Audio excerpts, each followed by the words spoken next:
Maithili express की शानदार प्रस्तुति।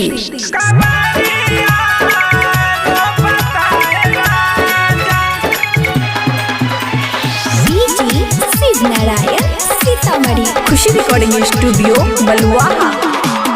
कैसे कहरी पिया तो के माना दर जुटल सारा जमाना, दर जुटल सारा जमाना। कैसे कहरी पिया तो के माना दर जुटल सारा जमाना। नीने में सूतल बाड़ा तुरुसल पियल तू बाड़ा गांजा गांजा।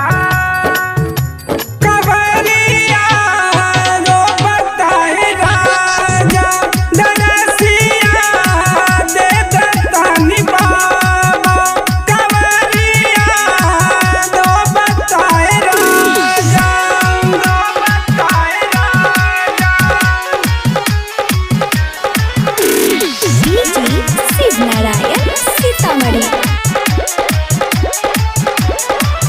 सुन शंकर पिया हो धर के लाजिया हो।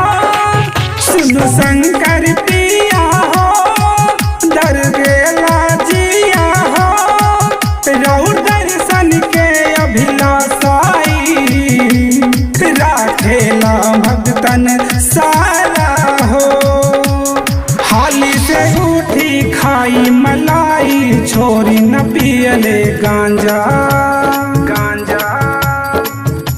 कवरिया रो बताए राजा दरसिया दे दत्तानी बाबा। कवरिया रो बताए राजा, रो बताए राजा। डीजे शिव नारायण सीतामढ़ी। सुनी राजस राही के बुझ दुख परेशानी के। सुनी राजस राही के बुझ दुख परेशानी के। बिपिन स्नेही पूजेला बाबा महिमा तो हर गावेला। बाजेला डीजे भांग मत पीजे छोड़ दी जराउर गांजा, छोड़ दी जराउर गांजा। कवरिया रो बताए राजा दरसिया दे दत्तानी बाबा। कवरिया रो बताए राजा।